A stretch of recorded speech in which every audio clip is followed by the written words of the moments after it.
ማን ነው እነዚህን የመጽሐፍ ቅዱስ ጥያቄዎች 5 ከ5 የሚመልሰው? ሞክሩት። ጥያቄ ቁጥር 1 ሰው በኃጢአት ሲወድቅ አማኞች ምን ማድረግ አለባቸው? ሀ መተው፣ ለ በጭካኔ መፍረድ፣ ሐመርሃ በየዋህነት መመለስ፣ መ ወዲያው ማስወገድ። ጥያቄ ቁጥር 2 ክርስቶስ ከምን ዋጅቶናል? ሀ ከድህነት፣ ለ ከሕግ እርግማን፣ ሐመርሃ ከሮም፣ መ ከሞት ብቻ። ጥያቄ ቁጥር 3 አማኞች የዳኑት በምንድን ነው? ሀ በሥራ፣ ለ በሕግ፣ ሐመርሃ በጸጋ፣ መ በመስዋዕት።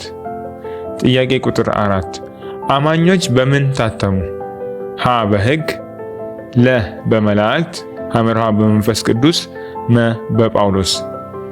ጥያቄ ቁጥር 5 የኃጢአት ደሞዝ ሞት ነውና የእግዚአብሔር የጸጋ ስጦታ ግን በክርስቶስ ኢየሱስ በጌታችን ዳሽ ነው።